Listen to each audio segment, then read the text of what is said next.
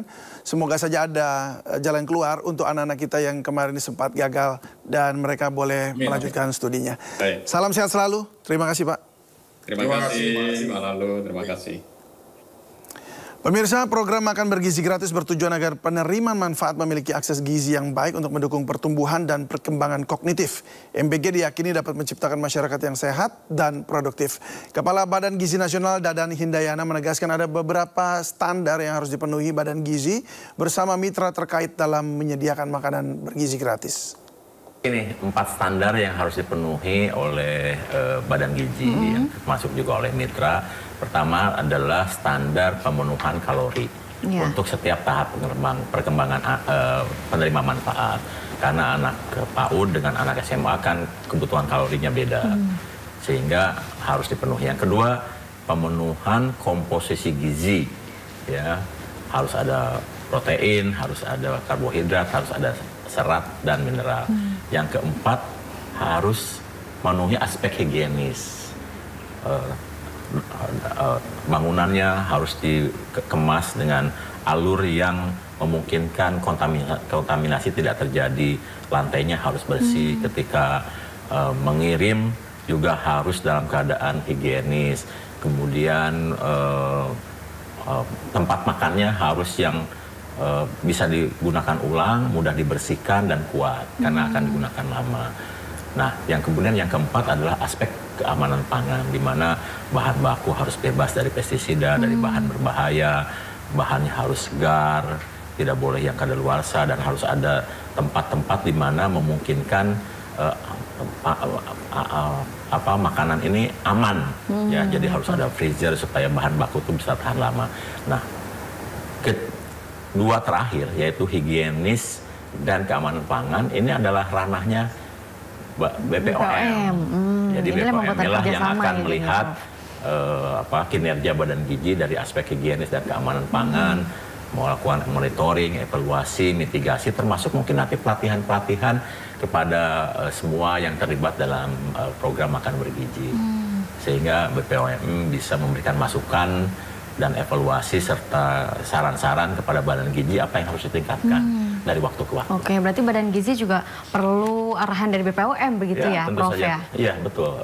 Untuk aspek higienis dan keamanan pangan itu kita harus mendapatkan masukan dari dari BPOM. Untuk aspek kesehatannya, ibu hamil, ibu menyusui, anak balita, anak-anak itu harus dari Kementerian Kesehatan. Kemudian untuk koperasi, kelembagaan dan lain-lain dari Kementerian Koperasi, kemudian UMKM dari Kementerian UMKM, kemudian rantai pasok di desa, kelembagaan di desa, itu kita harus dapat masukan dari Kementerian Desa dan Daerah Tertinggal. Kerjasama sama Pemda kita harus dapat masukan dari Kementerian Dalam Negeri, keamanan dari Kapolri dan TNI, serta dari BIN gitu, dan semua memang akhirnya akan masuk terlibat di dalam program ini, dan Badan Gizi sebagai badan yang melakukan intervensi ada di daerah sentral karena memiliki anggaran untuk melakukan intervensi, sementara lembaga dan kementerian lain betul-betul bisa memberikan masukan dan memberi kontribusi terkait dengan keberhasilan program ini. Saksikan keseruan perbincangan Aulina Iyasha bersama Kepala Badan Gizi Nasional Dadan Hindayana hanya di One on One Sindo News TV pada malam ini pukul 21.30 waktu Indonesia Barat. WNI tewas akibat kecelakaan helikopter di Malaysia. Informasinya akan hadir usai jeda berikut ini. Tetaplah bersama kami di Sindo Sore.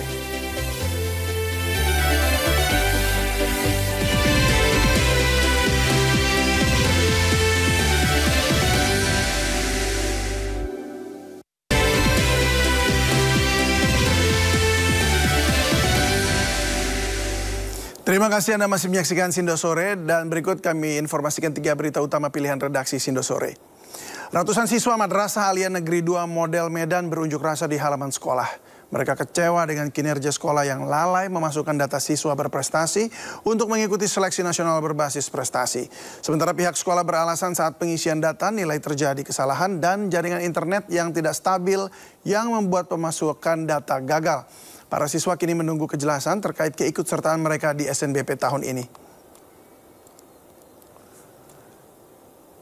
2 dari 8 jenazah korban kecelakaan di gerbang tol Ciawi, Kabupaten Bogor, Jawa Barat masih dalam proses identifikasi.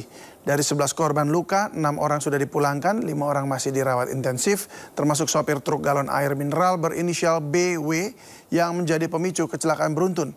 Post antemortem sudah ditiadakan karena dari pihak forensik RSUD Ciawi sudah mengantongi bukti cukup dalam proses administrasi bukti hingga pengumpulan sampel DNA.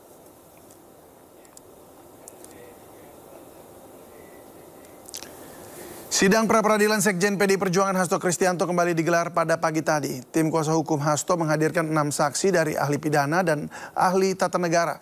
Di antaranya Hairul Yuda, Jamin Ginting, Marus Ali yang merupakan ahli pidana.